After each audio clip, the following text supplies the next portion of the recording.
Good evening, everyone, and welcome to our Talk Talks. Thank you very much for joining us this evening. And I am very happy to have this evening with us Professor Julio Cesar Perez Hernandez to present his talk, A New Unified Urban Paradigm. Our esteemed speaker this evening is an educator, visionary, historian, practitioner, and published author, teaching at the University of Notre Schools of Architecture after being a visiting professor during the fall semesters of 2012. His academic and professional work has appeared in several international publications and exhibited in Cuba and the US. He became the first and only Cuban Loeb Fellow in Cuba's history in 2002 at Harvard University Graduate School of Design, where he was selected the 2012-2013 Wilbur Marvin Visiting Scholar. Author of the books The Tradition of Courtyards in Cuban Architecture in 2025 and both Inside Havana 2011 and Inside Cuba 2004, published by Taschen Editorial, he has penned numerous professional articles published in international journals. He is also the author of A Master Plan for 21st Century Havana, a comprehensive urban plan registered at the Library of Congress in 2006. As a practitioner, he is the founding principal and creative director of Cesar Studio, Architects and Planners, a successful international practice ranging from architecture to urban planning and design with a focus on excellence.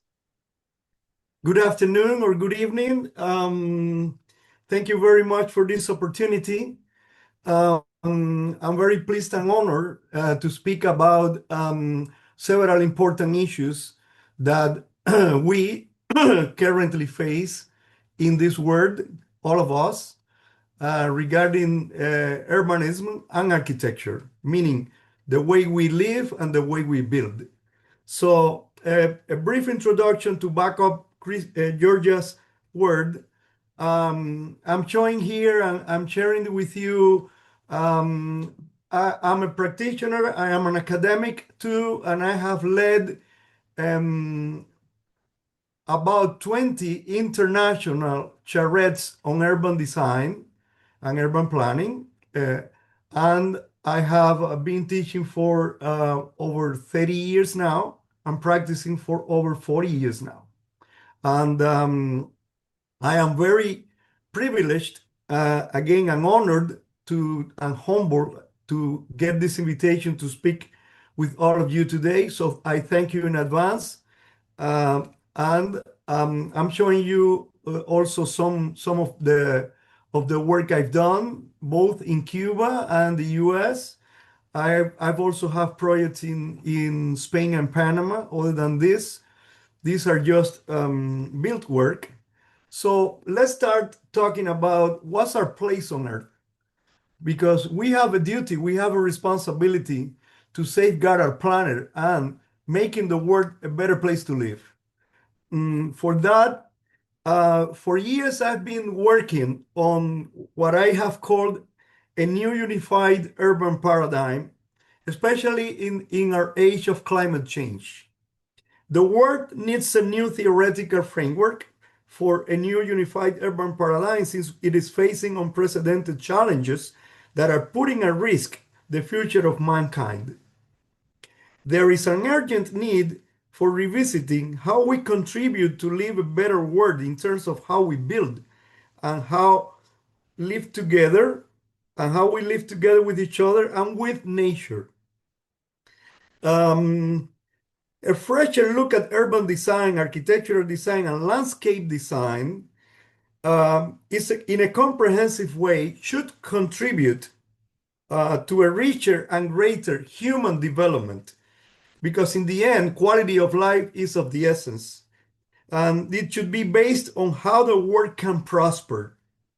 This is very much needed if we aspire to leave a legacy that is based upon truly sustainable principles and a holistic synergy that stem from a new sensitivity and yet proactive planning strategy that guarantees the new unified urban paradigm.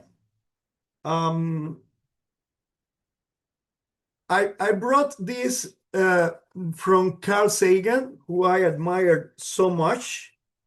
If we do not speak for Earth, who will? If we're not committed to our own survival, who will? So I've been following all the efforts, all the endeavors done across the world in terms of sustainability and resilience, and in terms of the concerns that we all share for our planet. What big endeavors should the world undertake and embrace? I have asked myself and I have asked others. Today, we're here to speak about the future. The future of our cities, since the world is facing these challenges, I believe again that we need to come up with a new paradigm in terms of urbanism and architecture. And for that, for aiming at the future, we need to learn from the past.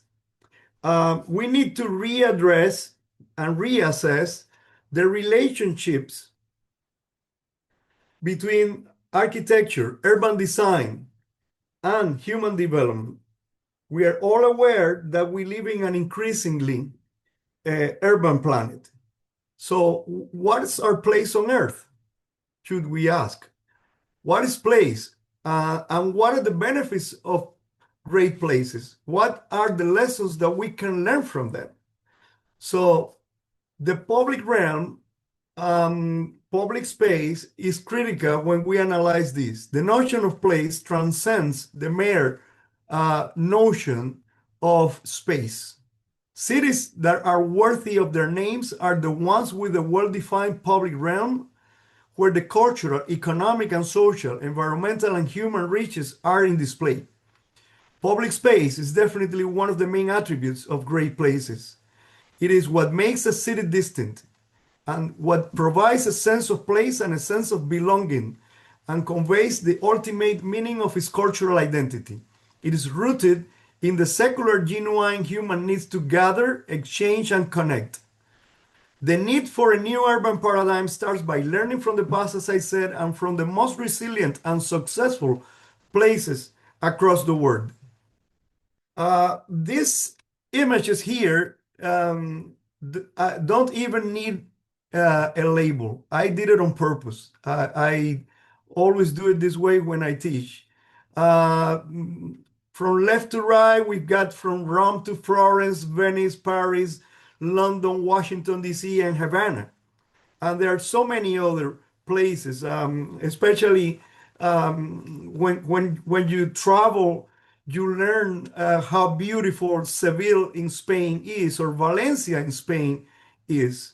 Then Cádiz, then Jerez de la Frontera, then so many Aranjuez in Spain, and so many different other cities in Italy, like Viterbo, where I gave a lecture last year, and it was a total discovery, just because of the beauty. So what is that? What makes a great place? So I listed here a bunch of attributes and a lot of activities that are connected to them. And in all cases, there are common denominators here that are related to the human activity, how we live, how we move in the cities. So great places bring great benefits with them.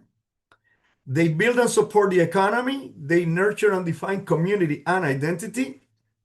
They foster more frequent local economy and meaningful interaction. Usually, they showcase greater community organization. They have and offer more cultural exposure, a great feeling of interconnection, exchange of information, preservation of values, and promotes public health and comfort. How can we translate this? Well, in great cities such as the one I chose slides about, like Rome, Madrid, Paris, London, Washington, D.C., Madrid, Havana, people walk, and walking is important in terms of health, according to even more according to recent medical research. So these are cities that inherently promote good health in the way they are designed, in the way that urbanism provides a human scale where we humans can interact, shop, enjoy the city. So the traditional city is the true historic paradigm, the model to future and for future urbanism. Here is Florence, my all-time favorite in the world. And then next to it is Rome, still chaotic, but so beautiful. So beautiful, and with it's offering so many lessons that one single life is not enough to learn from it. So tradition has a dimension of timeless and universality, embodying a wisdom distilled through the age. This I'm bringing via my good friend and colleague, Professor Lucien Stale, who wrote that sentence in his book, In the Mood for Architecture. This is Piazza di Spagna in Rome, like other squares in the world, Trafalgar Square in London, the beautiful set of squares of Rome or Venice or Florence, you name it, you see people here laughing, enjoying. You don't have to spend money to be happy, to feel happy. You read it in the faces of people. It's embedded and it's part of the energy of the place. It's the genius loci, which is the most important cultural component of any city, of any place. So traditional public space, streets and plazas, engage organically with people. The res publica is an organic and living spatial, architectural, economic, socio-political, religious, and ceremonial organism with complex layers of places, monuments, and events, as well as memories and myth. This is the unforgettable Piazza Navona. I confess that I'm a pilgrim here, and whenever I'm there, I don't want to leave. I want to stay there, and many times I go there on daytime, and then I intentionally spend hours there until the night falls to enjoy all the lights and the different changes of the space on the different lights. Always guarded by this beautiful church from Borromini, Sant'Agnese. La Città Ideal, which is also in my back here in my office, is an illustration of all the canons that we can share and to learn and that we can learn from. Cities, I have written, are the highest expression of both material and spiritual culture in any society. They're also complex economic systems whose architecture and urban layout shape productivity, mobility, and social well-being. Thus, their survival is the ultimate and most meaningful goal, not only for urban planners and architects, but also for all of humanity. The ideal city encompasses the harmonious synergy of herbs and civitas. This we can learn from antiquity. Here we've got Greece, and we have the Roman Forum, and what the common denominator here is public space, and how public space is the driver of human activity. The Roman Forum here is also a testimony, a witness of memory, civic engagement, and identity. Everything here is interconnected, and the interplay of buildings and spaces around them is a magnificent lesson of urbanism and architecture. What is the role of public space in great places? One should travel the world and appreciate different cultures. That was said and written by Thomas Sklerdet in The Cosmopolitan Idea in Enlightenment Thought. Its form and function in the Ideas of Franklin, Hume, and Voltaire, published by Notre Dame. Here we've got one of the two most beautiful and well-known squares in the world. Again, the essence of public space manifested in urbanism and architecture together with human activity. Here is on the left a painting by Canaletto, one of my favorites, and it's an aerial view of Piazza del Campo in Siena. Both great examples of human activities engaging with all sorts of human exchanges. But what's our place on Earth? What big endeavor should the world undertake and embrace again? If we need to think about this, we do need to think about this. The world needs a new unified urban paradigm. For over half a century, the cities have been destroyed with not only stupid buildings, let me rephrase stupid by very dysfunctional ones. So this dystopia created by the so-called modern architecture has also impacted our cities in a negative way, because was called contemporary architecture, object buildings, they are not able to do anything urban. They are not able to bring blocks together, which is part of the language of the cities. So, as I said before, we're here to speak about the future. We believe that planning is foreseeing and that planning is about the future. I learned this from a very dear professor who is living in London, by the way, Carl Steines, when I was a student of his in Harvard. He told me this: you can see the future, but you can't design for it. And there was a moment when I asked Carl, can I use it? And I said, all the way. So Carl is a great planner. Carl is uh, not only a great planner, but a visionary also. Urban planning and architecture can provide valid responses to human development, granting quality of life based on the analysis and study of traditions that can be applied to future development across the world. Good public space is defined by the quality of its enclosure, its geometry, its character, and its potential for urban life. Lucian and I, we have talked about this extensively. I'm bringing you an example here related to what I'm about to refer later on this lecture. This is one of the squares in Old Havana, the Cathedral Square, which is a very, very good example of a spatial enclosure and architecture articulation. You don't find any building here that is the same as the next one. However, they are all different. And however, they are all unifying the urban space.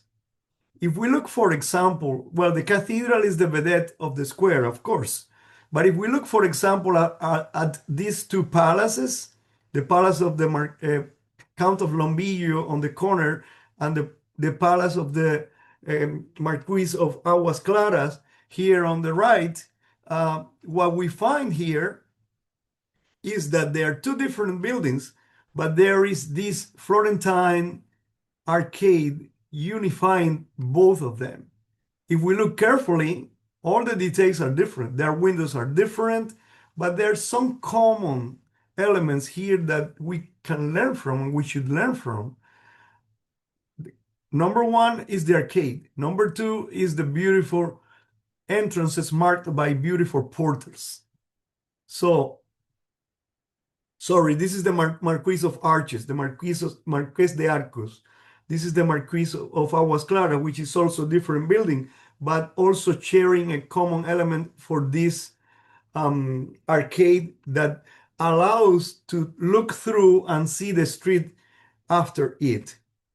So in the new urban agenda, there were a few statements. I would say that a summary of those statements led me to think about this and propose that we must focus on the essential first and then on the important. We need to know what the priorities are and how to identify and tackle the most urgent issues, such as sea level rising. Global sustainability needs to tackle deforestation, desertification, droughts, and polar melting that results from climate change. Human displacement, social inequality, and the loss of cultural landscapes should be stopped. A new model that helps the economy prosper and prevents damage to the environment is a must. We need a new civic landscape and a new legislation that safeguard our natural and cultural heritage. We need to act, we need to implement, we need to plan accordingly for the protection of nature and for the new renaissance of our cities and settlements. This problem concerns us all. I do believe that good planning is good urban design. I believe that we all agree on this. And that good design is indivisible from good planning. So it's like a corollary. The planning process should grant livable communities by raising design standards that help shape the place and create a sense of place. Incorporate design thinking into strategic policy.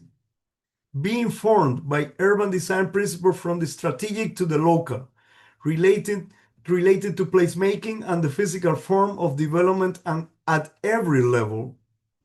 The planning process should also grant that good design that ensures attractive, usable, durable, and adaptable places and as a key element in achieving sustainable development.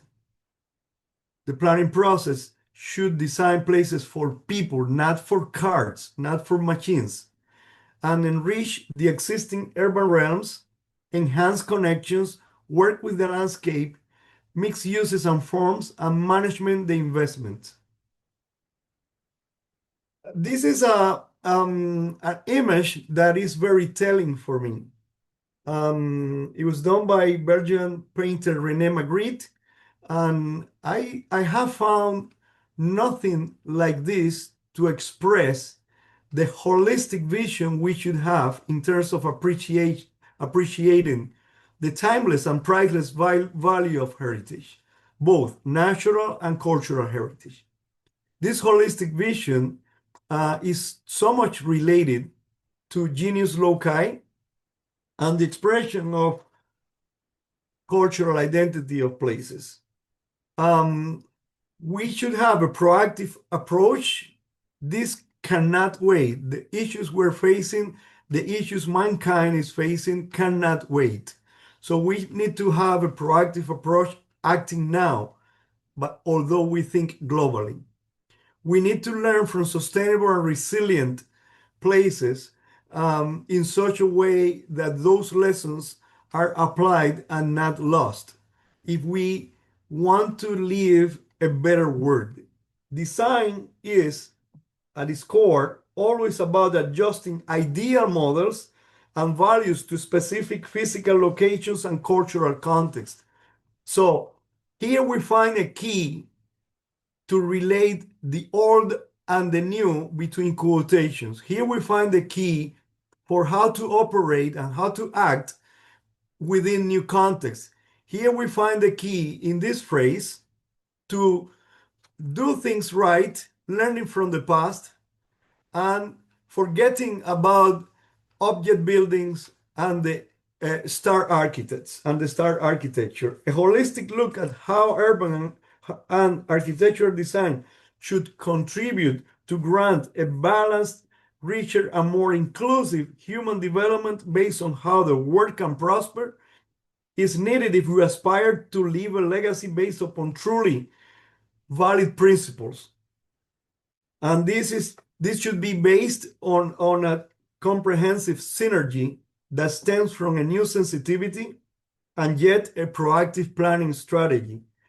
Urban planning and architecture can provide useful responses to the current and future needs of human development by ensuring quality of life based on lessons learned from the analysis and study of traditions that can be applied to future development across the world through an assessment of how cities and towns, countries and regions are threatened and endangered by climate change, and how human development might be affected as a result of the former.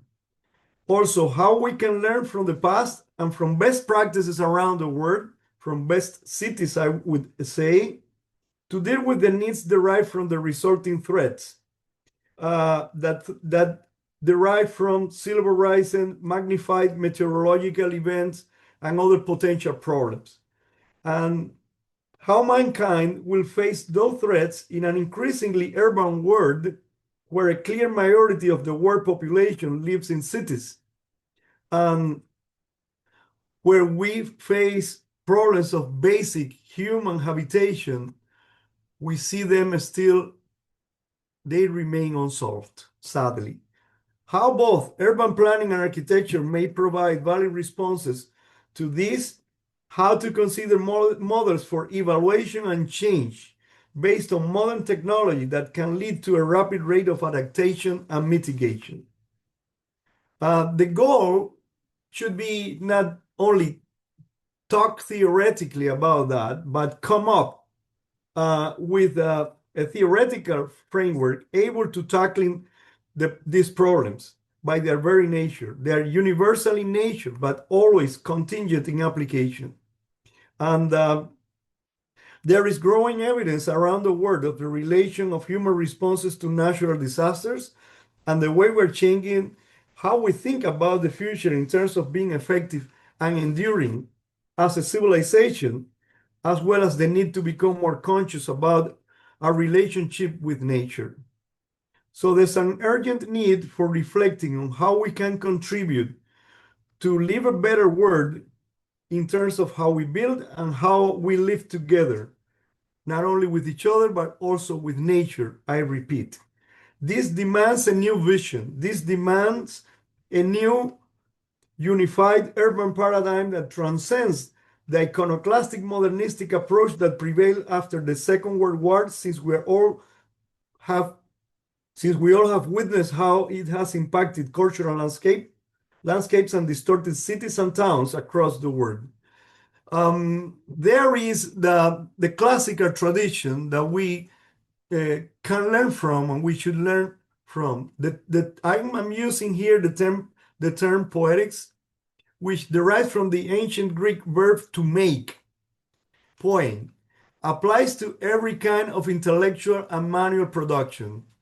So when we talk about public space and we involve heritage and memory and tradition and sustainability, all of this together, we need to think back, because in Greece and Rome, there were lessons, the Greek polis and the Roman civitas, that prioritized the public realm as a result of a conscious combination of artistic and scientific principles applied to planning, a chord often associated with an open space shaped by a group of interconnected civic structures. This is what we find in the traditional city. Even though when we live in traditional cities, so when we have grown in traditional cities, we take it for granted. So the new unified urban paradigm is about reconciling the past with the future and creating the framework for a new model based on change and adaptation, a model that should preserve nature and culture. We need a new model that saves our cities. We need a new model that changes our stewardship of the earth. And the new model should bring together an integral synergy encompassing politics and finances. So it should keep the economy prospering, knowing that architecture is what and how we build, and urbanism is how we live with each other. We need to carefully reconcile human needs with ecological imperatives. We need to save our cities again. We need to reconcile the past with the future. Good health and quality of life are also related to sustainable lifestyle patterns, a safe environment, and a productive life that grants economic sustain. The city is for everyone to enjoy equal rights and opportunities. So here's, as a conclusion of this first part, what I consider the most important message. And the most important message is education. We have talked about sustainability, and sustainability in the end is this interaction of economic, social, and environmental, and I would add cultural sustainability, which where the ecological production sustains quality of life, which is the ultimate goal. So education, education, and education is the key. On this, I would like to add some thoughts, and I would like to share them with you. We teach students universal concepts that can help them understand the need to preserve our cultural identity and how nature and culture should be considered as complements. We recommend students to incorporate some new commandments in their lives. Love nature like you love yourself. Love the city like you love yourself. Design new cities, towns, districts, and neighborhoods in such a way that they breathe out in a network of public spaces. Be creative by observing tradition, for it is true innovation. Learn from the past and aim at the future. Be responsible. Assume a thoughtful attitude dictated by the context and the culture of place. We ask students to explore ways of creating buildings around open spaces, to explore courtyards and plazas, and there are many wonderful traditional variations in search for identity. Both types, one urban, one architectural, have not only survived through different ages, but are valid design tools. Technology can only help the architectural idea to be realized in material terms. Technology should not be seen as a goal, but as a means. Otherwise, it can become a tyranny. Technology is something that can be taught. Art comes from God. But now let's look at some case studies that I'm bringing to share with you based on this. They tackle different scales, they tackle different problems, and they tackle different histories and geographies. So the narrative of these projects is different. So I will start with a special town. The name of the town is San Antonio Abad de los Baños in the province of Havana. This is a map of Cuba in the Mediterranean of the Americas. I call the Caribbean the Mediterranean of the Americas. And at some point, after the 1492 discovery of America by Christopher Columbus, Cuba had no gold, Cuba had no silver, but Cuba had something very important, which was its strategic location and a wonderful harbor, a sheltering harbor that allowed for all the riches collected in Mexico and Peru and Central America be sheltered in the harbor, protected there before traveling to Spain in convoy-like trips. So Cuba was rich. Then Havana was the capital of Cuba since 1607, officially. And this is San Antonio de los Baños, one of the 5 jurisdictional lordships with their suffragan towns established in the 1800s in Havana. San Antonio de los Baños stands out as a model of integration between its natural and cultural landscape, a paradigm of harmony between the bucolic environment and rational urban planning. The Marquis of Montermoso founded the town on September 22nd, 1794, by the Ariguanabo River, where many traditions originated.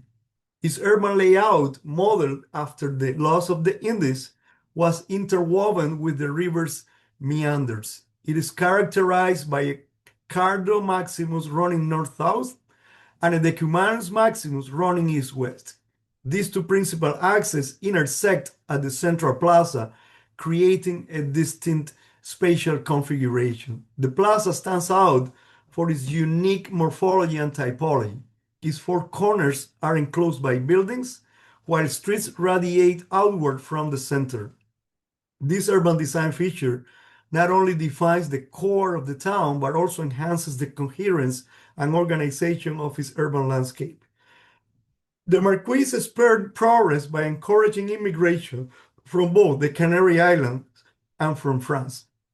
This resulted in significant population growth and the development of agriculture and industry, let alone culture.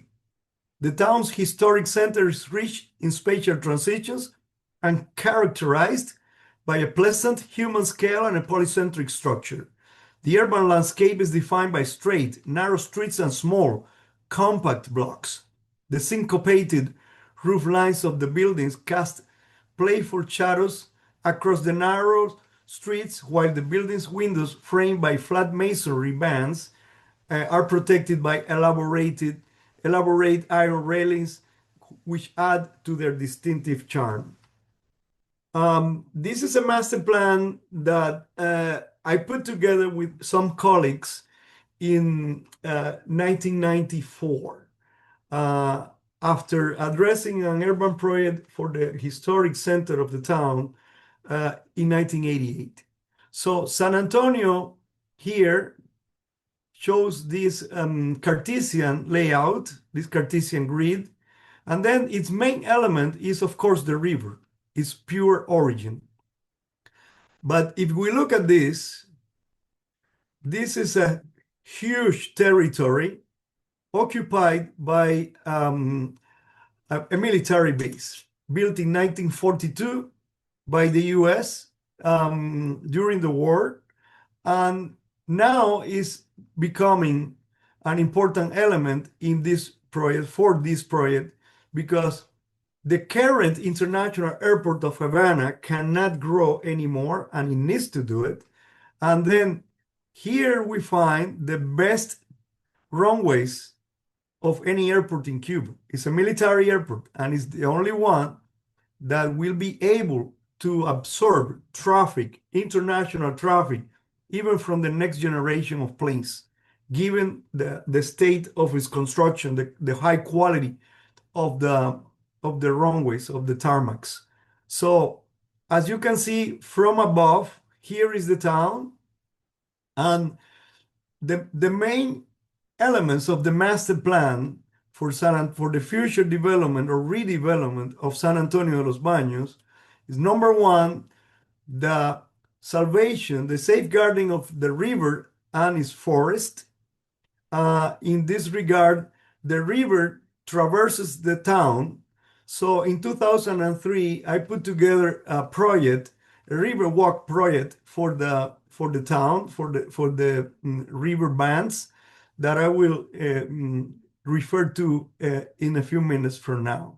So as I said, I put together this urban study of San Antonio Center, the historic core, the central part of the city, which shows you, as you can see, a north-south axis and an east-west axis. The church, the Catholic Church here, is the vista terminus for this royal street, which is the decumanus.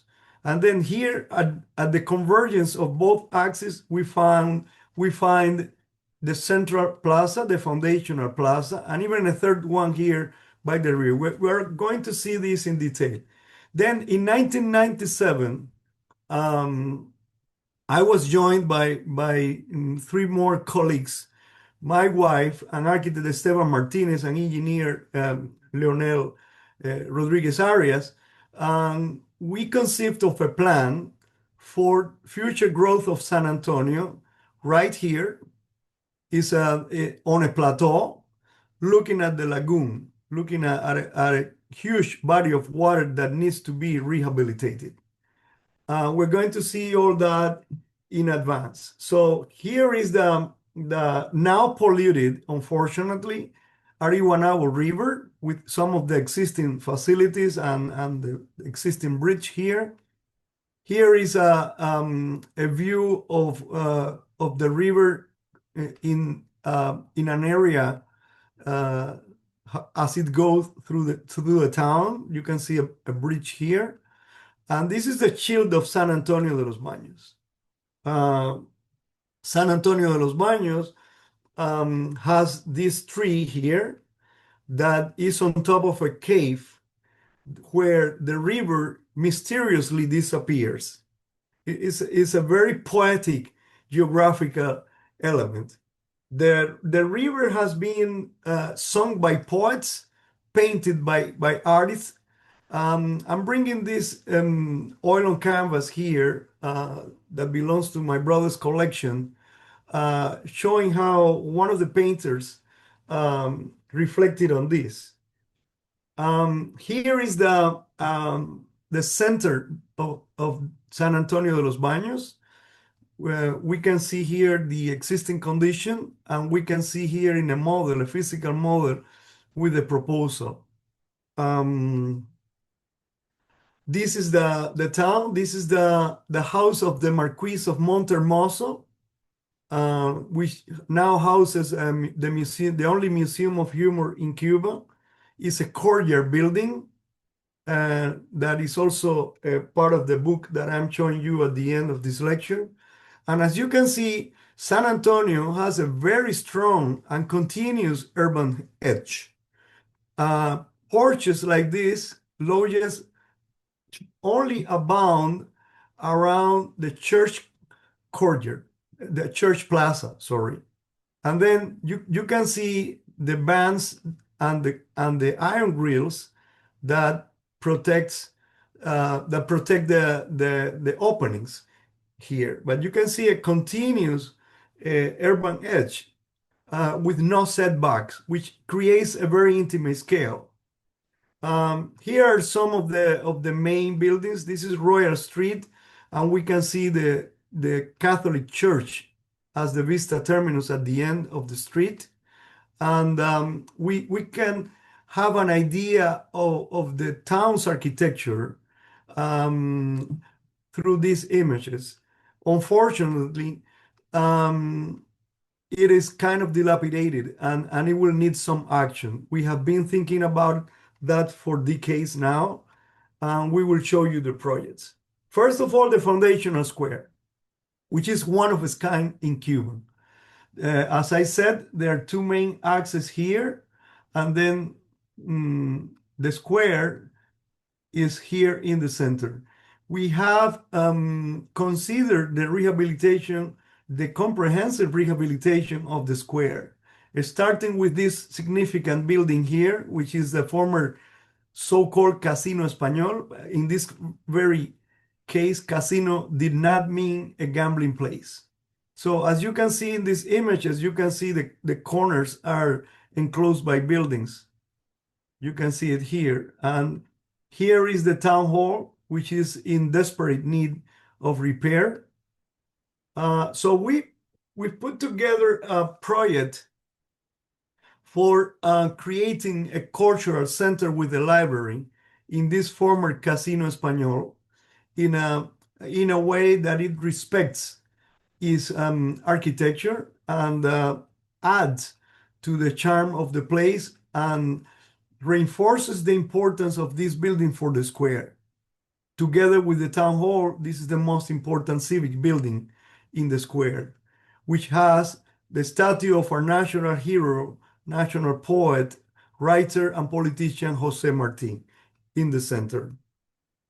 San Antonio de los Baños is a very particular town, as I said, and this comprehensive proposal for its rehabilitation focuses on the main squares and the heritage buildings, but it also addresses the restoration of the traditional promenades along the river to increase the surrounding green areas.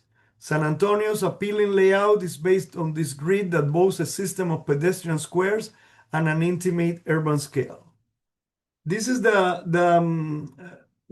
one of the images of the river walk, which was awarded a prize in New York in 2003.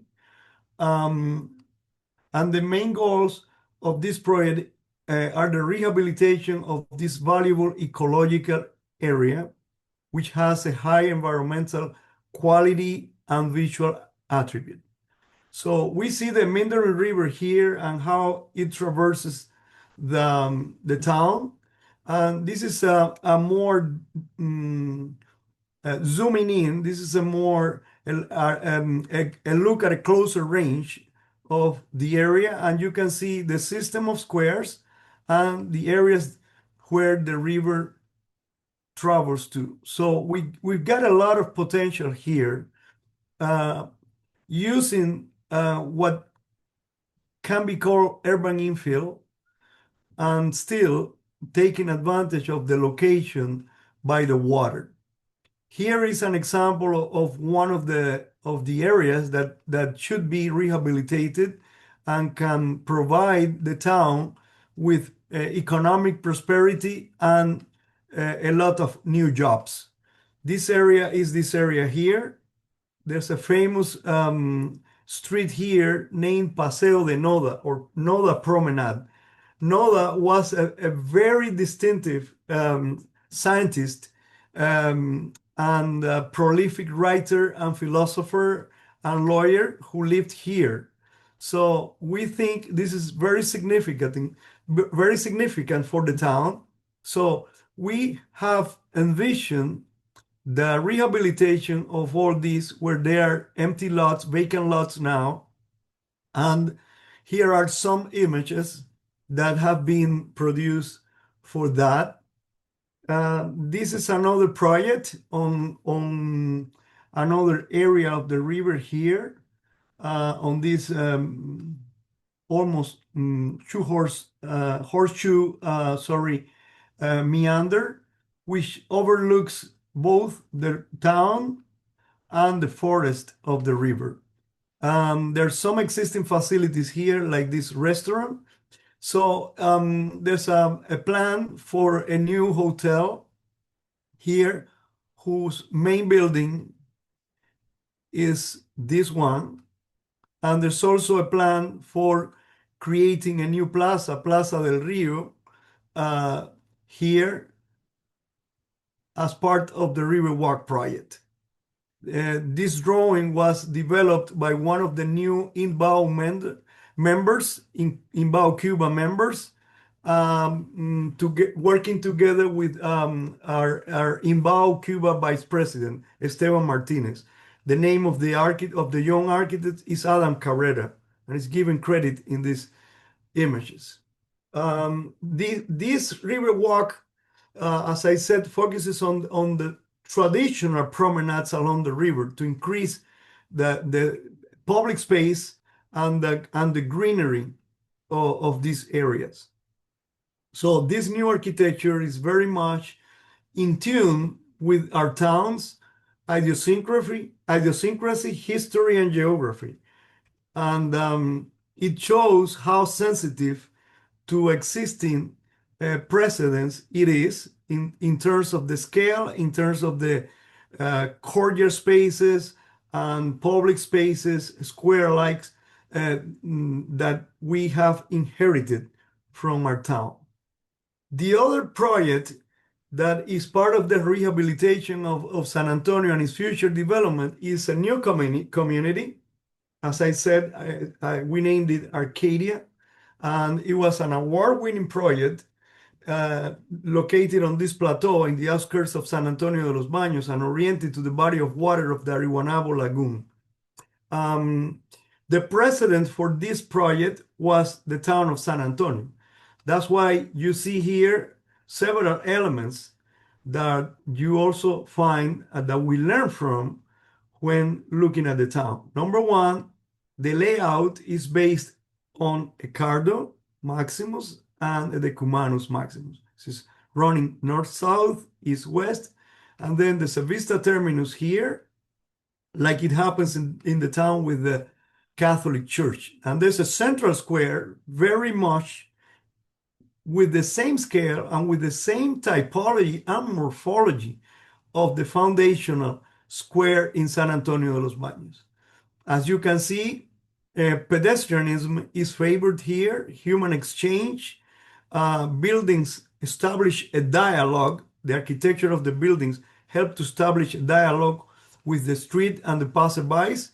And there is an emphasis on mixed use, meaning having commercial and retail at the ground floor and housing above. we have studied carefully the typologies that are prevailing in town and in Havana. And based on that, we produce this regulating plan that can be observed when we look at these two images here and their reflection in the detailed urban design map here. So here are some more images for you to appreciate how sensitive the scale is and how architecture responds to its context. Now I will go to another project, a different scale. This is a project that we did for Havana because Havana is in desperate need for renovation, but not any renovation. Havana, fortunately, spared the overdevelopment and urban renewal of the second half of the 20th century. So it shows a collection of buildings that range from all architectural styles, from Renaissance to Baroque, neoclassical, and even modern architecture. So this is the oldest bastion fortress preserved in America. And yes, you sure know that there were pirates in the Caribbean. This is not the film. This was the real story. All the pirates from England mostly, and also from France, and also Dutch pirates wanted to seize Havana and seize the bounty that was stored at the harbor of Havana. This is the channel of the entrance of the harbor, guarded by two fortresses, like you can see here in this image on the right. So this is La Punta, which is this one, and this is the very famous Morro Castle here. So Spain was so jealous about Havana that they even had a chain put from one fortress to the other in the evening to prevent enemy ships to come into the harbor. So this fortified the city, and Havana boasted the largest defensive system in the Americas. Together with the fortresses, we have these, call it vernacular, buildings that also tell you the social story, the social history of Havana. Because, for example, when we look at these buildings, we can see they're 2-story high, but the high ceiling of the ground floor allows for mezzanines. And this worked in such a way that commerce and storage happened at the ground floor level, and the servantry lived in the mezzanines while the owners lived on the main floor, with enjoying best breezes and all that. Of course, all of these are courtyard homes. You're going to see some of them that inform the book I wrote about courtyards in Cuba at the end of this lecture. A turning point in history happened when the English Navy took over Havana. It lasted 11 months, and after that, Havana was given back to Cuba, was exchanged, in fact, for Florida and some parts of the Louisiana territory for political reasons. But this meant, in the end, a lot of good opportunities for Havana in terms of prosperity and economic development. Because from then on, Havana got rid of the Spanish monopoly in terms of trading. So Havana could trade with anybody from then on. And there were new neighborhoods, there were new gates opened on the wall, there was an increase of commerce, and in certain technological advancements. Havana, for example, imported the first steam machine from England in 1794, and Havana had the railroad in 1837, even before than Spain. So after the English left, there was the third one, defensive plan for Havana, and it was done by engineer Silvestre Abarca, who put together this new defensive plan basically fortifying the east of the harbor where the English came from. So the largest fortress ever built in America, La Cabaña, was built in 1763, from 1763 to 1774. Havana was once a walled city, and the first master plan for the city was done by a nephew of Bautista Antonelli, Cristobal de Roda. The walls were demolished in 1863, leading the way to, or paving the way to, a new urban development called precisely the Walls District, which brought Havana a new image. But the first significant urban transformation happened in the 18th century under the rule of the Marquis de la Torre, who put together a plan, a very ambitious plan for building Havana's first civic center. This drawing is very telling since he's showing the old Royal Fort Castle, the new square, which was formerly the military parade ground, and the new two palaces that were built in the area. In the early 19th century, at the beginning of the 19th century, Havana grew off the walls, but it did it in following a plan, the first expansion plan in America.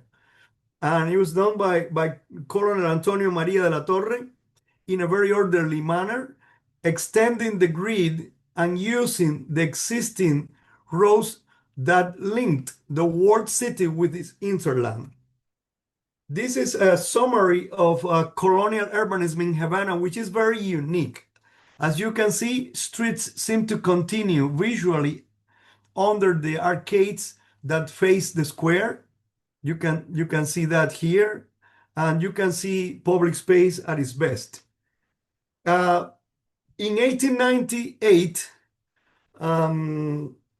there was an American intervention ending up with a 3.5 years intervention government that put an end to a war against Cuba and Spain.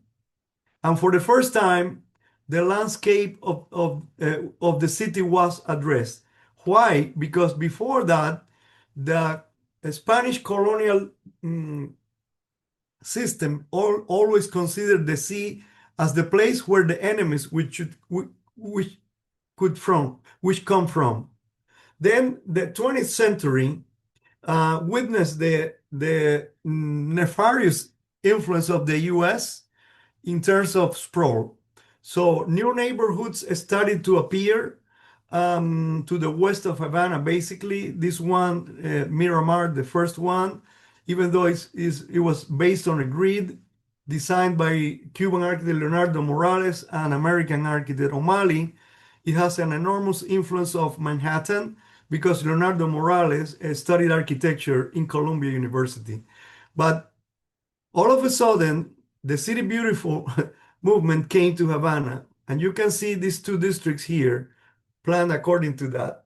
Fortunately, in the mid-1920s, Havana hired Jean-Claude Nicolas Forestier, the landscape designer, famous for working not only in Paris, but also in some places in Latin America, like Colombia and Argentina. And Forestier made a plan of embellishment for Havana and built the very famous Paseo del Prado that we are seeing here. As part of this summary of the 20th century, there was the nefarious plan by Town Planning Associates done in 1958. The town of Havana would have suffered forever had this plan been implemented. Fortunately, it was stopped and nothing was built. This is a summary of the second half of the 20th century, which was a complete disaster. And all done by the new government that started in 1959.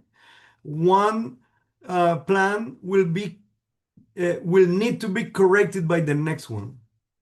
And then the latest one was this, which never did one thing. So we started to reflect on this, and we came up with a master plan for 21st century Havana while I was in Harvard. And then some former students of mine joined me, and we worked together. And by 2006, the plan was finished, and it was registered at the U.S. Library of Congress in Washington, D.C. for copyright. This is the first plan in history, in the history of Cuba, in the history of Havana, that has been done pro bono. This is the first time that the plan does not respond to any government or any client or any individual. It fully responds to the needs of the city and is rooted in the history, the geography of the city and the idiosyncrasy of the Cuban people and for the Cuban people. The main concepts and strategies for the master plan are listed here, and it starts with a long-term holistic vision for the future development of Havana. We also stress the need for a new law that helps create new civic landscapes and guarantees investment.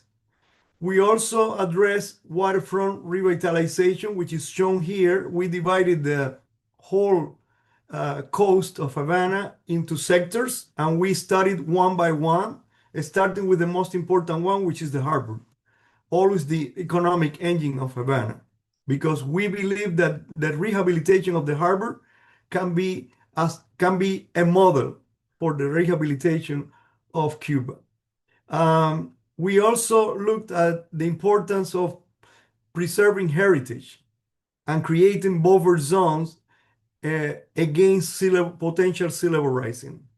We also looked at the reinforcement of the polycentric structure of Havana and the need for upgrading infrastructure. Havana's infrastructure dates over a century and is in very bad condition. We also looked at the increase of public space and green areas, mixed use in field development with an emphasis on housing, the revitalization of the commercial arteries named calzadas that came from the first expansion of the city, and we also looked at social and cultural integration.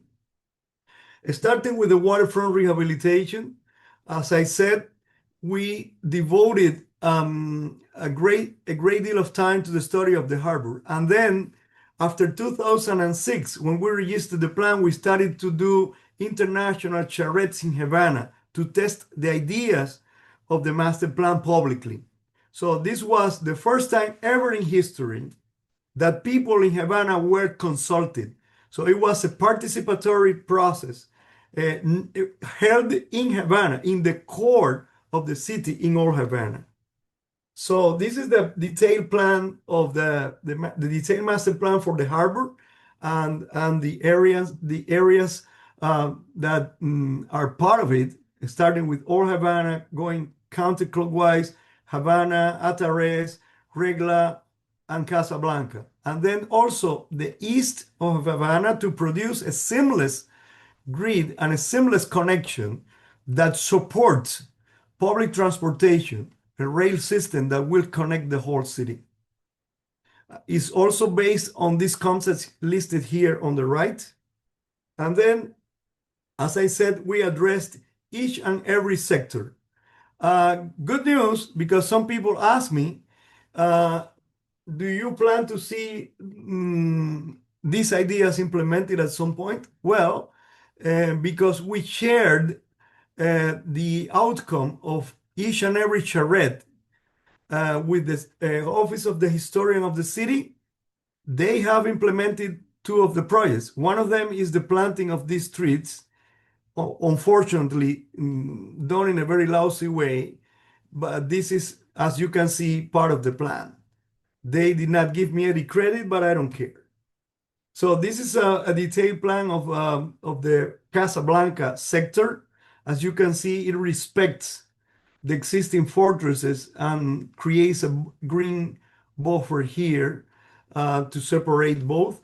This is a place that offers beautiful views to the old city. Then the new East Havana, we developed a plan for this unfinished project that was done in 1961.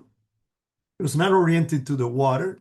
So we created this new district that puts together the grid, the existing grid of Cohimer, the fisherman town, famous for being the place where Ernest Hemingway used to go for lunch, with the new proposal and the existing 1961 East Havana district. You can see here it's all based on grids, and it takes advantage of the existing roads. So here is a detailed plan, which also brings together mixed-use development. It creates green buffer areas here to minimize and mitigate the noise and the pollution coming from the traffic. It's also based on a polycentric structure.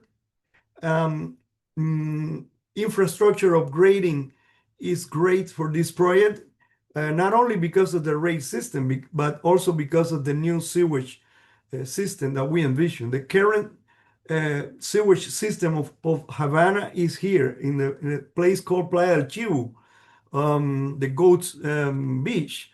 And it was considered the most advanced at the time. It was done in the 1920s by the US, but is now a century old. So here is the urban analysis that shows walkability and density. You see, we achieved great density without building high rises. I made a statement some years ago when I lectured at the London SOM office, and I said that Havana didn't need them, didn't need their high rises. And of course, there was a protest among the executive who attended the lecture. And then we had the chance to talk extensively about this over dinner. When it comes to the reinforcement of the polycentric structure, this is an area that has been untouched for 60-something years. And it needs to be tackled. This is the administrative and political center of Havana. As you can see, it's an asphalt esplanade that was only good for long speeches by Fidel Castro. So we need to make this an urban place. We need to recreate the center of Havana. Same concept we have applied to the extension of the existing Paseo del Prado across the capital until one of the symbols of Havana, the Fountain of the India or Fountain of Noble Havana, is an area which is another asphalt esplanade, and because of the obvious climatic harsh climate of Cuba, it is important to address it, and it is important to plant trees. In terms of infrastructure upgrading, we also conceived of a system that extends the Malecón by using the topography of the reef and extend the Malecón in such a way that it guarantees an appropriate drainage and also protects the heritage building here, which are currently damaged by the marine aerosol. So what we envision is a combination of different and diverse means of transport, including light rail, electric buses, and hybrid buses and trains. We've done the master plan for Havana includes plans for each and every district. So this is the dilapidated Central Havana, which lacks public spaces. So in this plan, as you can see, we have provided public spaces, taking advantage of vacant lots and demolitions. Here is a detailed plan of one of the areas.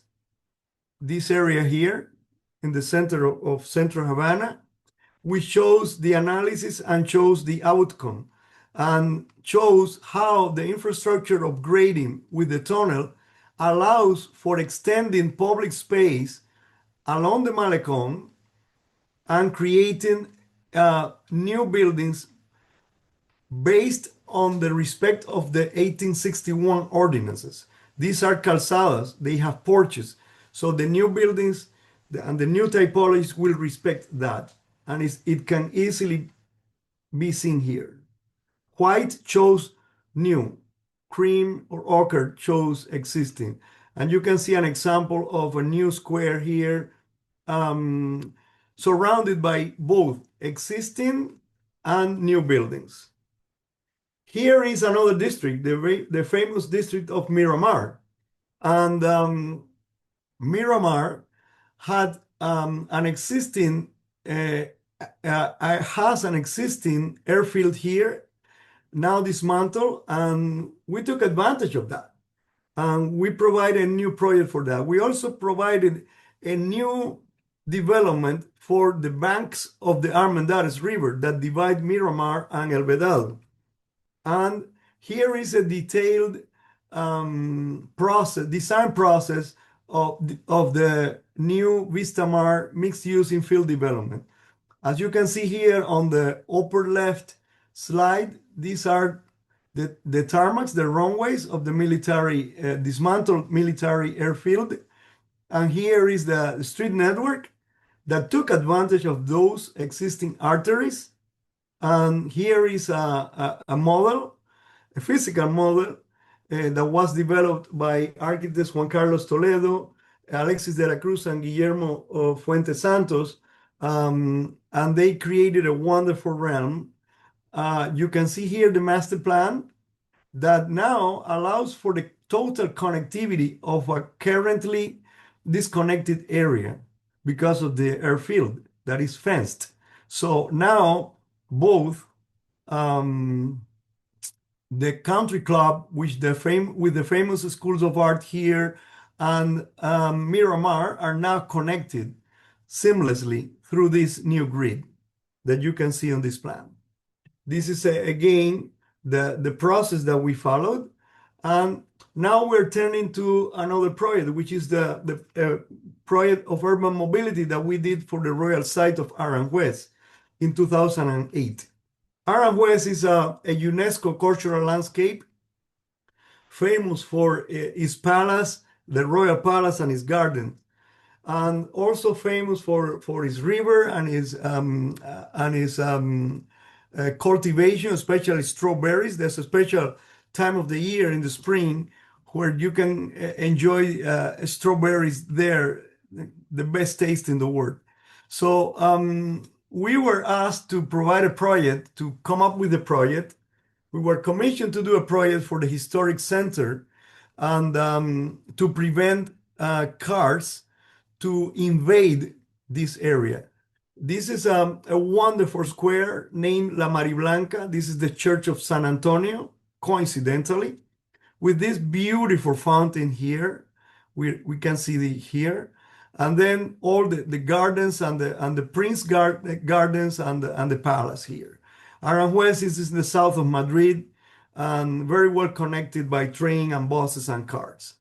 So we came up with this project, which also included a pedestrian bridge just by extending the width of the existing bridge, allowing now for bikes, for a bike lane too. This is another project done here in the US, in Indiana, is the South Bend Northeast District. We were commissioned to do this, and given the proximity of this place, this is South Bend, it's a wonderful town, but it was impacted by the overdevelopment and urban renewal of the 1960s. This is the place where the famous automobiles were built, the Studebaker, which is now a museum. So this is the context and the site, and since the site is so close to the University of Notre Dame Our clients asked for new development that would consider the need for basically housing, but also for public spaces. We engaged in a photographical analysis that shows how many empty lots, how many vacant lots are derived from the demolition of buildings, and how poor the streetscapes are, and how dilapidated the place is. And then we came up with a master plan. We made a thorough analysis of the street network and of the alleys, and we saw a lot of potential in the alleys, because the alleys are less hierarchical than the streets, and they ended up having the nice scale that is aspired to have in any district like this. So we took advantage of that. We increased density dramatically. We increased public space and greenery considerably, as you can see here.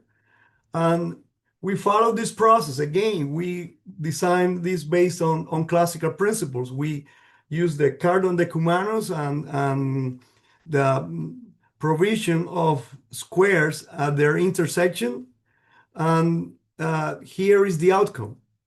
Yeah, it's dense enough without using any high rise.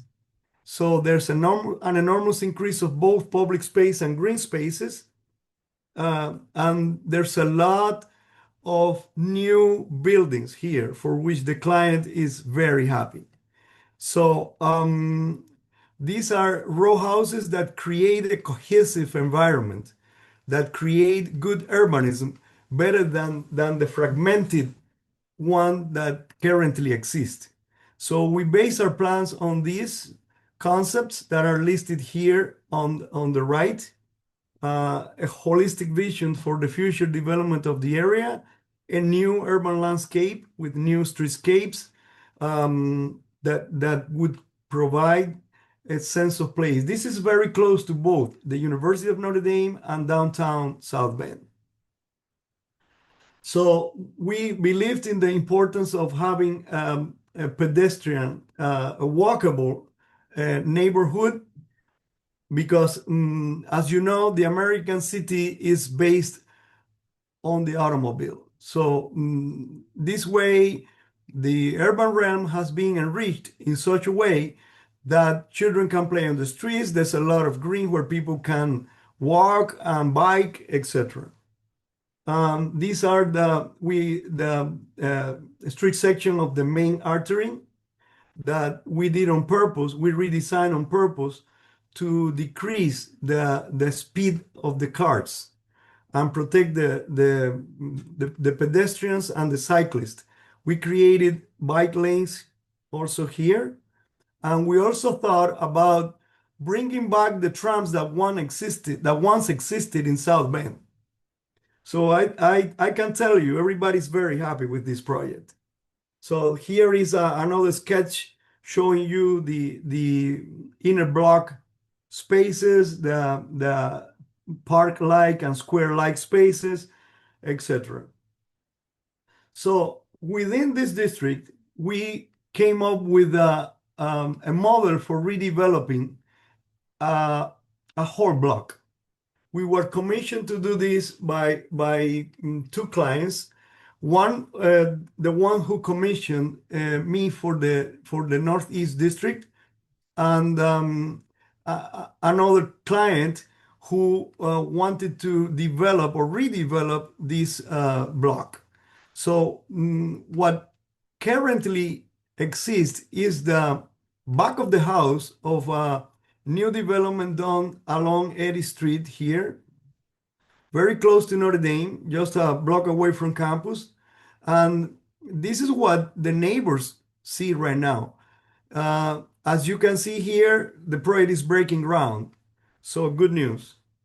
The client asked for a number of units. And when I showed him the project, I told him, I'm giving you much more units than you asked for. And he said, oh, this is perfect. I'm very happy. And I said, well, but this comes with a caveat. And it consists of an exchange that you should agree upon in terms of providing some public space for people here. So I came up with what's considered the most rational scheme, meaning as you can find here, there axes here, longitudinal and cross axis that drive the development, and then buildings are composed around courtyard spaces.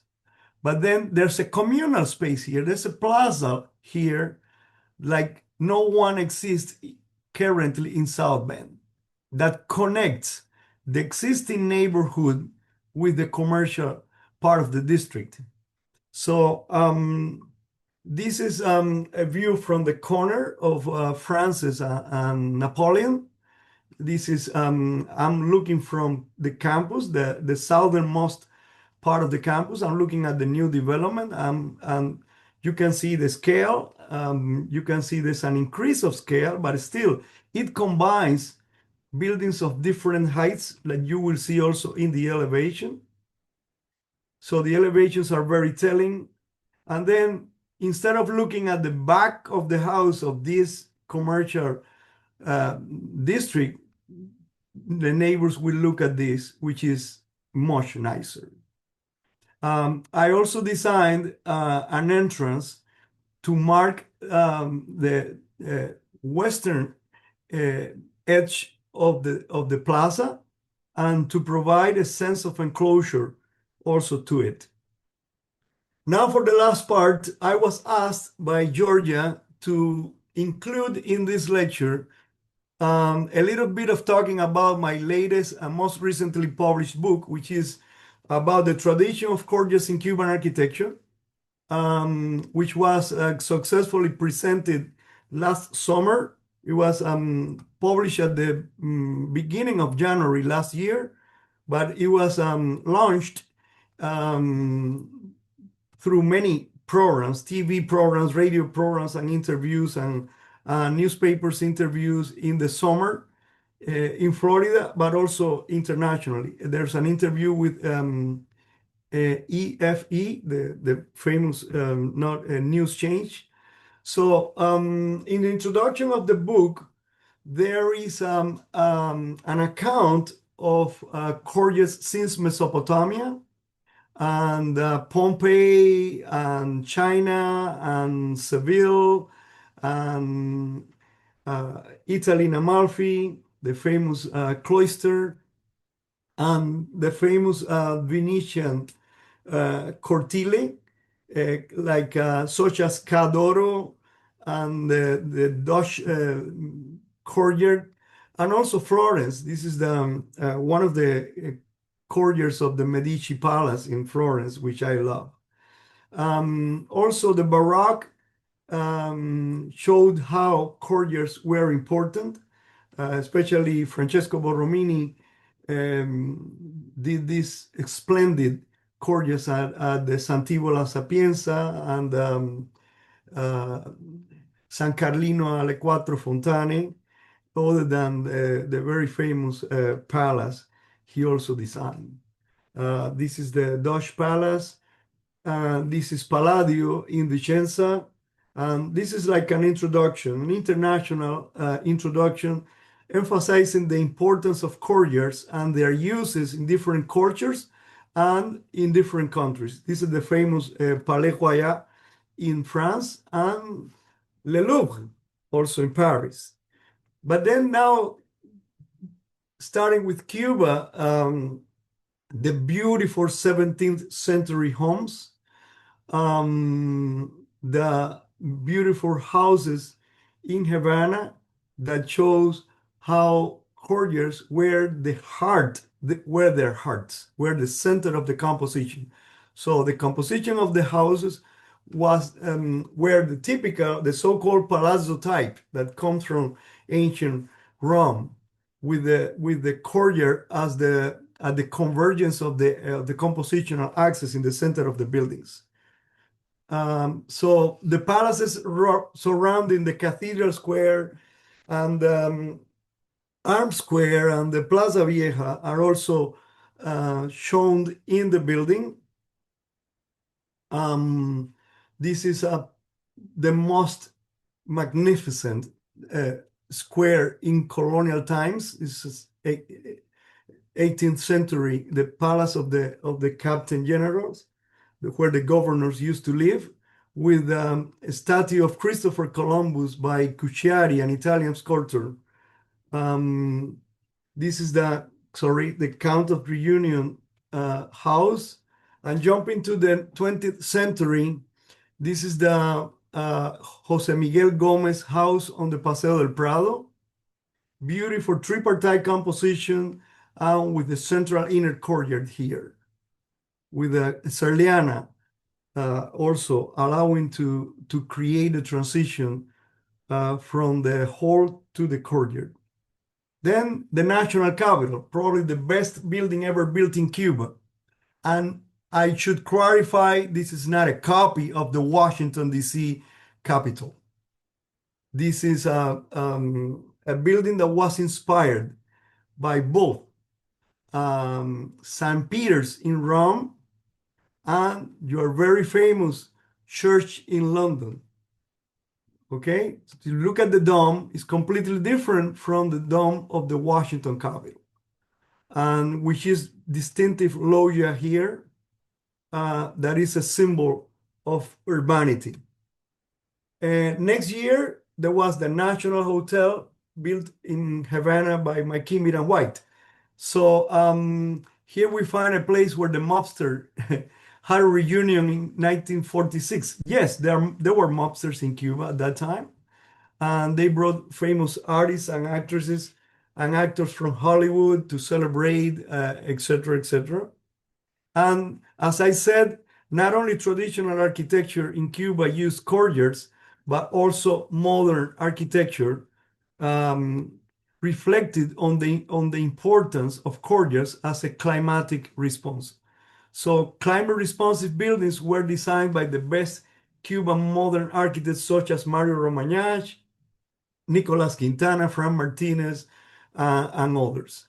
So thank you very much. I would welcome any question that you are willing to ask me. So now we will begin the question and answer session. Here we go. And until someone is asking, until they make up their mind, I would like to ask you a bit more about your charrettes, because I understood that you are organizing those for 20 years, almost 2 decades. And from what you said, it was very interesting that they weren't just architects, they were so participative. And I was wondering if you still plan to do something like that, or you finish all the design. And also if you have like system developed, which can be exported to other cities or even other countries. Well, Teach others how to get involved with the population. And thank you for the question. As the president of INTBAU Cuba, I organized and led charrettes, international charrettes, as I said, to test the master plan ideas for many years in a row. Every year, every spring, we would gather in Havana and would work together for a week. And there were different participants from almost the 5 continents. We had people from Australia, South America, Europe, all over Europe, Norway, Spain, England, you name it, all Austria, Switzerland. So we had a lot of people along the years who basically became friends. And together with this, we had people from the US, which normally refrained to travel to Cuba because it was considered illegal. So INTBAU provided that possibility of traveling legal to Cuba because they were attending an educational and an academic event. So nobody was transgressing the law, nobody was violating anything. So it was a platform for reflecting on ideas. All ideas were considered equal, so everybody had a say. And the students of architecture, you didn't have to be an architect to participate. If you were not one and you said, "Well, I don't know how to draw my idea," there would be students of architecture willing to back your ideas up graphically. So we stopped doing this because of the pandemics. So that was the year we didn't do it. In 2020, we did it. We were in Havana when we were advised to leave because of the pandemics. So we did the very first part, the international tour that preceded every charrette. But everybody had to leave, including myself.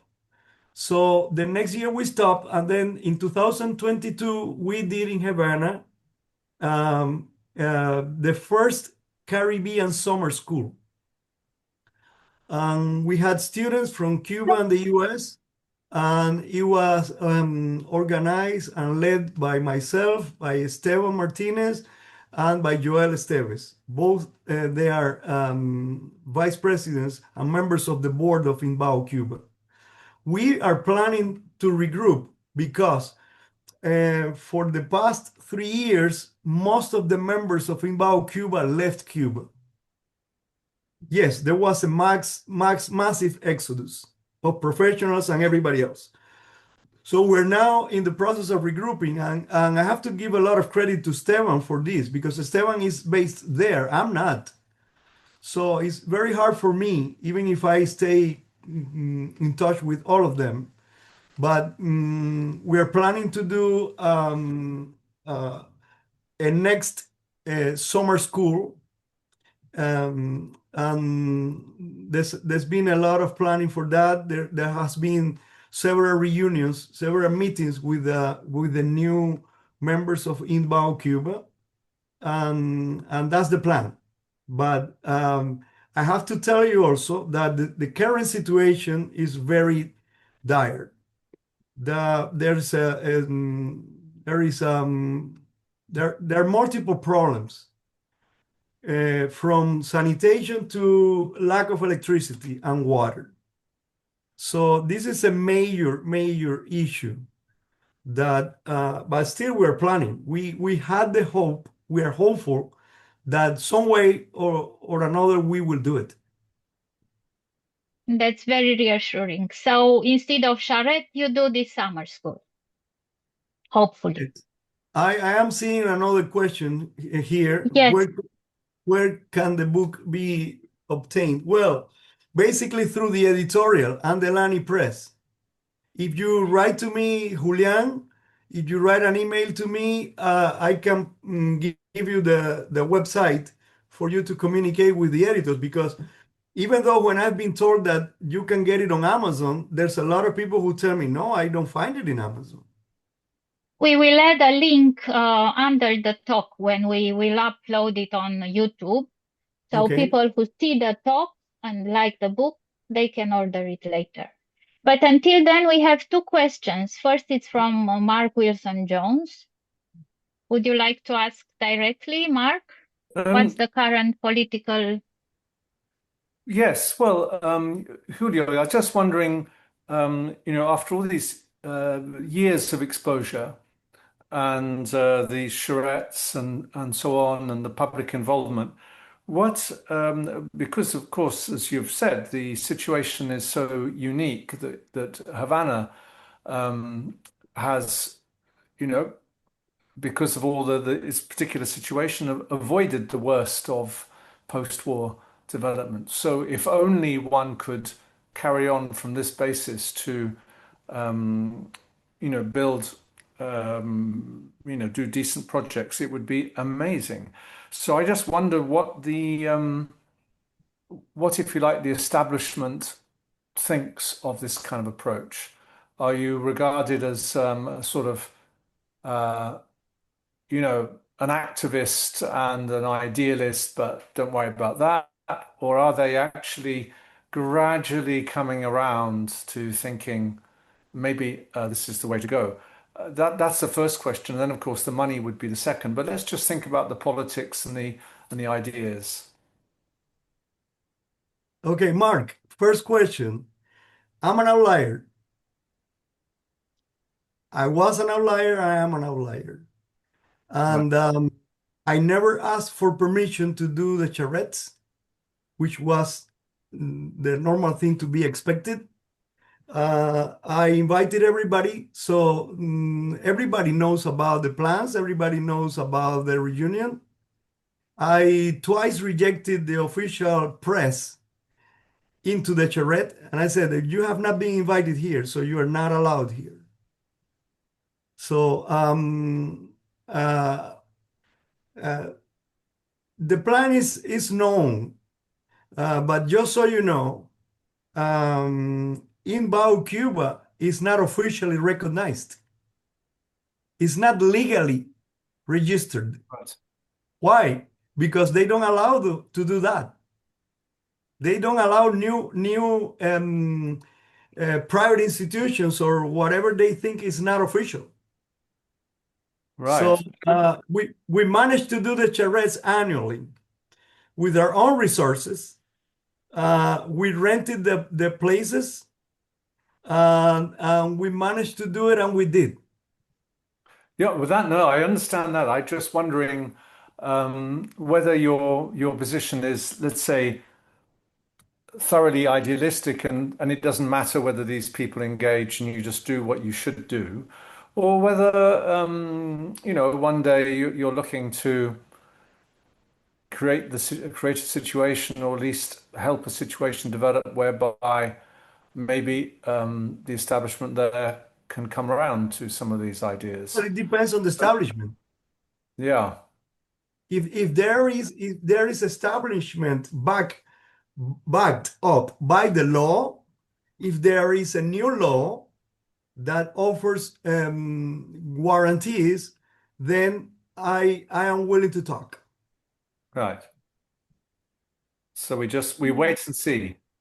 Yes, for now we're waiting, and we are hopeful, and we're looking forward to the new developments. Right. Well, good luck. Yes. Let's Thank be you. optimistic. We have a question from Kleber. Kleber, would you like to open your microphone and ask it directly? Otherwise, we can read it. Please, in Georgia, give my email to Julian Castañón, because Okay, he's interested in acquiring the book. I cannot do anything in that regard except for connecting him to the editorial. I shared the Andelani Press link. Perfect. Oh, thank you. So please ask the question, Kleber. Hi, can you hear me? Very Yes. well. All right. Thank you for the talk. It was very interesting. And one question, and just as maybe asking for a commentary on self-led projects, right? And I'm just curious on how do you see it, how much effort do you put into it, and how much of resources you direct into it, and how do you present them, right? Projects where like nobody's asking you for it, but you see the potential, you say, I need to show it, right? I So saw I'm it just over curious 20 about it. years ago. Mm. When people who knew I was doing it thought I was crazy. I always believed that it was number one, my duty, my professional duty, to care for the lovely city. And I also somehow in my soul conceived its implementation. I don't care if it's during my lifetime or afterwards. It's a work of love. It's something that was done in the spirit of serving other people the best way possible. Nice. Yeah, thank you.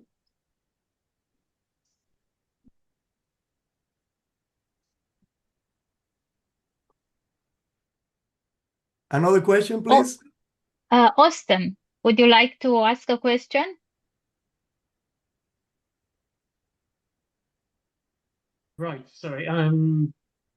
I'm trying to think. Other than to say thank you for the talk, which has been really interesting. I'm trying to think if anything particularly pertinent. You've been very full in your sort of explanations. So, yeah, there was nothing particularly I wanted to ask. Let's see. Then is there a question or not? No, no, there isn't really. No. But no, there isn't any specific question that I was burning to ask. No. Okay, feel free to ask, Austin. Right. And from Pablo's students? I think that Clever already made a question. Clever, it's one of your students. Yes. That's good. Thank you, Clever.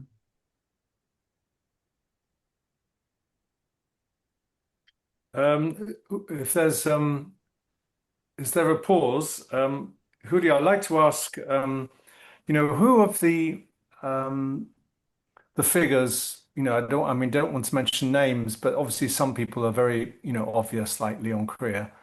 I mean, who are the people that you find most inspirational for the basis for your work? Well, through the years, I've been in touch with new urbanists such as Andres Duani and Stefanos Polisoides and all that. I think there is a certain affinity between my ideas and new urbanism, but the plans that I have conceived don't follow strictly the new urbanism guides or guidelines. What I learned from the beginning was the strong affinity that there was, but at some point I could ask them, hey, I've lived in a new urbanism, what you consider new urbanism town for half a century, where I would walk less than 5 minutes to get everything that I need, where there was a system of squares, where there was a very clear grid layout, where there was a very urban condition. So I did not have to think hard to create it because it was embedded somehow. It was part of me. Havana is one of the greatest cities in the world with a lot of Spanish influence, as you know, but also very cosmopolitan. There were people from everywhere in Havana. So you have Italian influences, you have French influences, you have Spanish influences, you have even Arabic influences. Yes, So- I've been lucky enough to go there. Yes, I appreciate Yes, it. you should. You should. So effectively, you're saying that really Havana is your teacher. Yes. Havana and obviously Italy and the things we learnt, the things you showed at the beginning, it's the experiential world that has been your primary teacher. Well, books and observation. My father, who was a master builder, taught me one lesson among many. You need to look to learn. There is a wisdom in what you see. If you look carefully, you learn from proportions. And then I can tell you that for centuries, Cuban architects had this special way to look at things and to conceive of nice proportions. And for example, when we talk about the inclination of roofs, what's closest to us is, of course, Rome and Spain. And then sometimes we look at projects, especially by students, but also by professionals, who provide a wrong slope for the roofs. And the roofs are a very important component of any building. I mean, we're talking about roofs that are not flat, because flat roofs leak, and flat roofs leak a lot especially in a place where it rains a lot like Cuba. We know, yes, agreed. So the almost lost tradition of building roofs with clay tiles, which is very, very feasible, by the way, and which came from Spain, but also from Rome. Uh, we need to recover that. We need to rethink the way we build it. So through the years, Mark, I was, after my first, I was born, raised, and firstly educated in Cuba, in Havana. So when I left architecture school, I can confess you that I was very eager to finish, to start studying it again.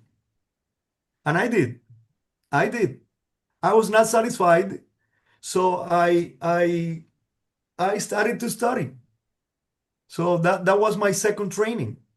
But the very first training for me was the contact with my father. I used to go with him to the building sites. I used to I learned how to build with him. So later on, I had like a second education traveling and here in the US. And that was also very important because the images that I saw when I was a student, when I saw the real buildings, I was very disappointed. I was very disappointed by the famous building done by famous architects when I had the chance to visit them. Yeah, I mean, I think I know that experience. Yes. So traveling through Europe is a different experience, and then you find a lot of a stronger affinity there in the way people build, in the way people live. Even some of the places have been impacted at some point, but the historic cities. I mean, let's name Seville, Valencia, Barcelona. Those are Cordoba, Granada. Those are beautiful cities with a lot of examples. Let's think of Paris and London. Let's think of all the Italian cities, you know. So that was also an important component in my education. Excellent. Can't be better. Thank you. That's very inspirational. We have another question again about your connection with the local municipal authorities from Nicholas Edward. Would you like to unmute and ask it? Nicholas. Sure thing. Nicholas Edward. Yeah, thank you for giving this presentation. I was going to ask, what is your engagement with municipal authorities, town councils, planning boards, what have you, to kind of Zero, educate Nicholas, and before then you keep influence going. them? Zero. Sorry to interrupt Okay. you, but zero. Okay. I don't engage with them. I don't find anything useful in doing that. They don't do anything. You So, mean in Cuba or also in United No, States? in Cuba, in Cuba. We're talking I about the plans in Cuba and for Cuba. And if you allow me to say this, Nicholas, uh, the situation for each and every project is different everywhere. So in the case of Aranjuez, the project was even approved by the government, and it was even praised and celebrated in the public presentation by the opposition. So the people who commissioned me for the project were astonished, and they told me this is the very first time I see our opponents praising a project that we proposed and presented. But let me tell you the bad news. The government changed, the project was never executed. So, and has the experience been the same in the United States, where it's a little bit more fluid or a little bit more stable? You know, how was your experience in South Bend, for example? in the United States, it's different. I've done projects for not only for South Bend, but also in Miami, Florida, where I lived 4.5 years. And there is a different process. There's a different approach to both planning and architecture. I have to tell you, I rather work with private people. So the projects that I have done here have been commissioned by private clients, So they deal with the government. I don't. I don't like to deal with any government. Julio, I'm just afraid I have to go. So I just wanted to say, goodbye and thank you so much for that. It's really, really interesting and compelling work. Thank So you, Mark. very Thank you good for luck attending. Thank with you for everything. attending, Mark. Thank you so And much. yes, goodbye. Goodbye. Goodbye. So are there any more questions? So, Nicholas, Or are you fine with my answers? I am. I'm kind of coming from the perspective of a citizens' initiative, which is seeking to sort of influence our local architecture in a more traditional way, so that we're speaking to the place rather than to quick and rapid development in an international style. So it's a little disappointing to hear that you work only with private, but I think that just says that we need to expand our outreach and sort of expand our education to municipal leaders, especially. Well, we do. Our school does. And we invite municipal leaders to our students' presentations. Because let me tell you something, the quality of what they work and what they allow to be built is very bad. And we Hmm. have protested this. So, but what I can tell you is, I only have one life, and I don't want to waste my life dealing with these people who have a different agenda, who are Hmm. bureaucrats, who are not creative, who don't value beauty. I believe in Hmm. beauty. I enforce beauty to happen. Period. I can definitely sympathize with that. Thank you. Thank you, Nicholas.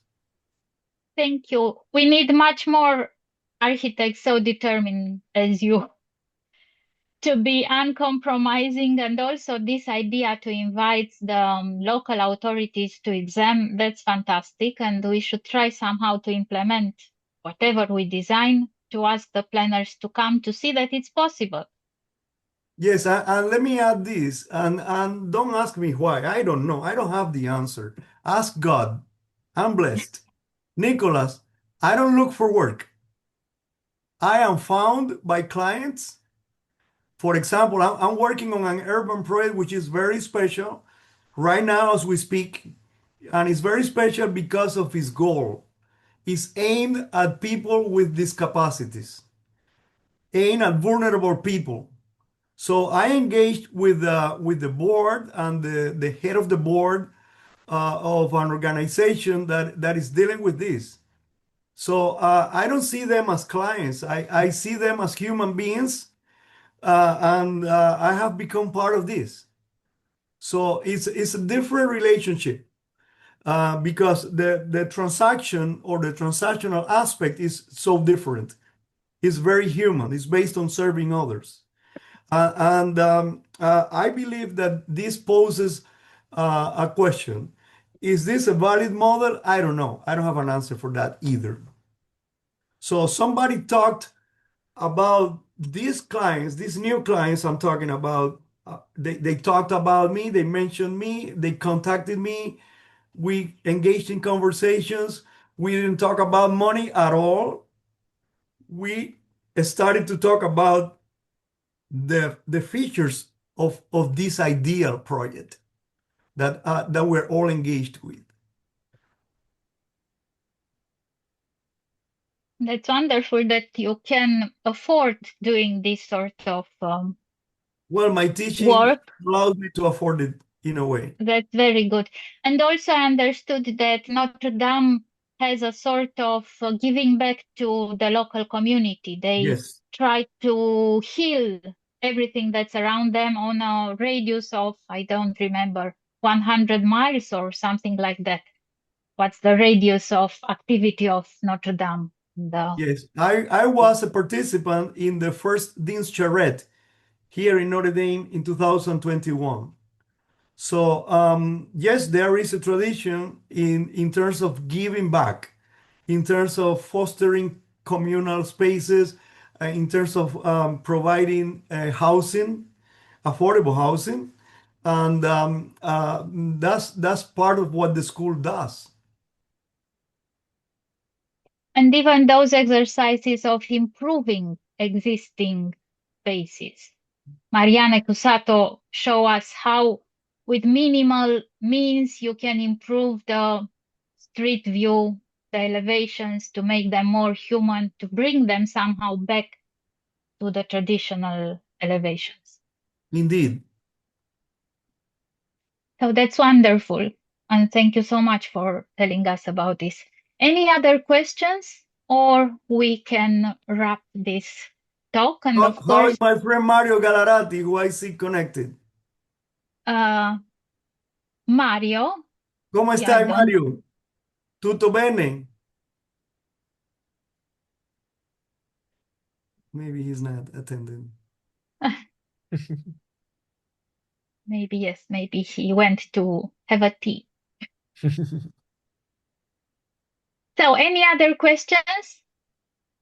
If they aren't, I would like to thank very much again to Julio Cesar because it was extremely beautiful and instructive. And thank you all for joining us this evening.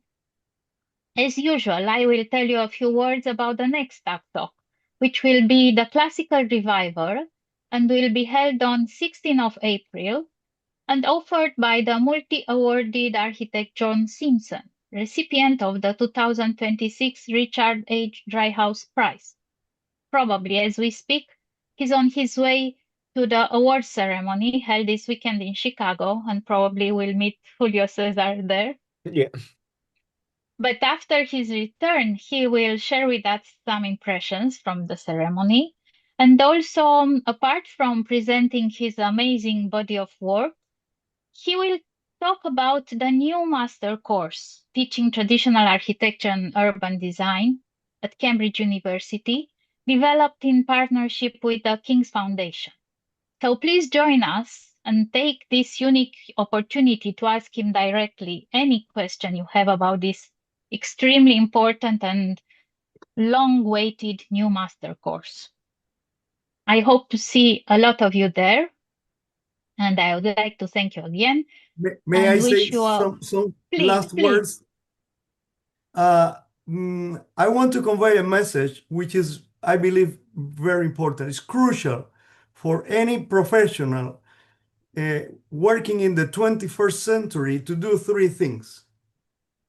Number one is to practice. Number two is to teaching. And number three is researching. So research, teaching, and practice should go together for any professional. Because if you want to convey lessons, you need to know what you're saying. So it's like a painter. If someone says, I'm a painter, and you ask him or her, show me your painting, and say, well, they're all here. That's not the way. Palladio showed this lesson. And it's the best example, or one of the best examples of someone who had a theoretical work backed up by his own practical work. Wonderful, by the way. Thank you very much and have a great night. Thank you. You're absolutely right, and that helped him to be remembered in history because there were other architects as good as him in the period, but he also had a book, and that put him in a very good position. And to your advice, I would add also publish what you draw, because the more we have on internet traditional architecture, we have the chance to beat the algorithm, because i.e. it's showing what the majority is showing. So we have to bombard this with quality, of course, images of traditional architecture somehow to balance things and traditional architecture to rise in searches and not to be as biased when you make a research on And internet. from a technical perspective, excuse me, upload them to Pinterest. That's the place where people are looking for pictures now. So Very good advice. Pinterest is The platform.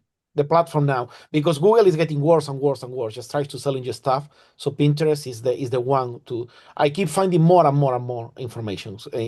Very good, interesting stuff on Pinterest that I don't find anymore in Google. That's Thank good to know. Charlie. Thank you, Charlie.